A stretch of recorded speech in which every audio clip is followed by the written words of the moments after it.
Hello friends, welcome to my YouTube channel. तो आज की तारीख 28 अगस्त 2025 हिंदू पंचांग के अनुसार आज भाद्रपद शुक्ल पक्ष पंचमी तिथि है, यानी विजय पंचमी की तिथि चल रही है। तो फ्रेंड्स, आज हम आपको ऋषि पंचमी की कथा बताएंगे।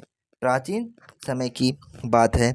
एक पवित्र नगर के पास घने जंगलों से घिरा एक छोटा सा गांव था।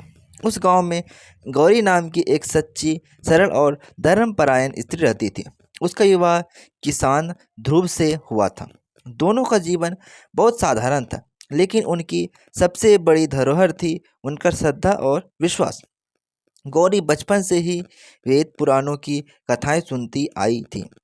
उसे अपने माता पिता ने यह शिक्षा दी थी कि हमारे जीवन की सबसे बड़ी साधना ऋषियों और गुरुओं का आदर है, क्योंकि वही हमें धर्म और कर्तव्य का मार्ग बताते हैं।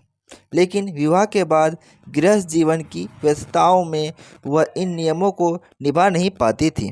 खेतों का काम, घर की जिम्मेदारियां, बच्चों की देखभाल, इन सब में वह दिन भर थक जाती थी।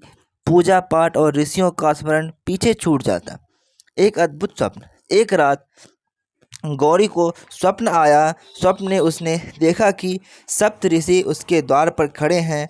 उनके मुख पर दिव्य आभा थी। उन्होंने कहा, हे गौरी, तुम पुण्य आत्मा हो, लेकिन अपने जीवन में नियमों का पालन नहीं कर पाई हो। स्त्री जीवन में ऋषि पंचमी का व्रत ना करना आत्मा पर एक बोझ बन जाता है।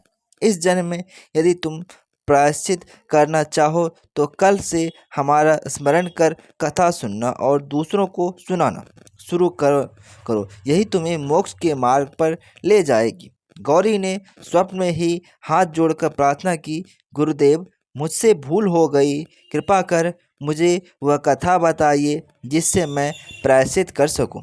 सप्तऋषि ने कहा, सुनो गौरी, एक बार पृथ्वी पर चंद्रभामा नाम की स्त्री ने अपने जीवन में नियम भंग कर दिए। वह भी गृहस्थ जीवन में व्यस्त होकर अपने धर्म को भूल गई थी।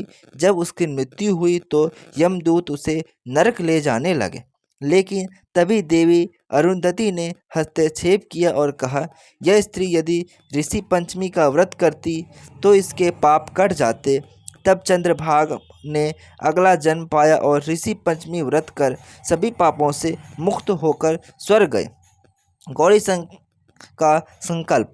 स्वप्न से जागते ही गौरी ने अपने पति ध्रुव को सारी बातें बताई। ध्रुव बहुत श्रद्धालु थे। उन्होंने कहा, गौरी, तुमने जो स्वप्न देखा वह साधारण नहीं, निश्चित ही यह सप्त ऋषियों का आशीर्वाद है।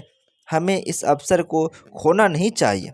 उस दिन गौरी ने स्नान कर गंगाजल से आचमन किया और सरल मन से संकल्प लिया, हे सप्त ऋषियों, आज से मैं आपके चरणों की सेवा और स्मरण करूंगी। अपने जीवन के हर पाप का प्रायश्चित करूंगी। चमत्कारी घटना। गौरी ने कथा सुनाई, व्रत किया। आश्चर्यजनक रूप से उस दिन से उनके घर में अद्भुत परिवर्तन आने लगे। खेतों में बिना वर्षा के भी फसल लहलाने लगी। घर में कलह की जगह शांति और प्रेम का वास हो गया। पड़ोसी जो पहले उनसे ईर्ष्या करते थे, अब वह सहायता करने लगे। सबने कहा, यह सब ऋषि पंचमी की कृपा है। ऋषियों का आशीर्वाद।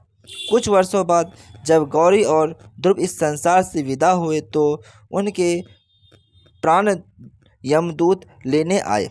लेकिन उसी समय सप्त ऋषि प्रकट हुए और बोले, ये दोनों हमारे भक्त हैं। इन्होंने श्रद्धा और निष्ठा से ऋषि पंचमी का पालन किया है, अतः इन्हें स्वर्ग ले जाओ।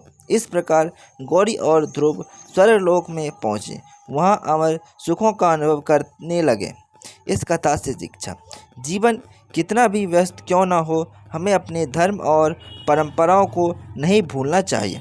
ऋषियों और गुरुओं का आदर करना, उनके दिखाए मार्ग पर चलना ही मोक्ष का मार्ग है।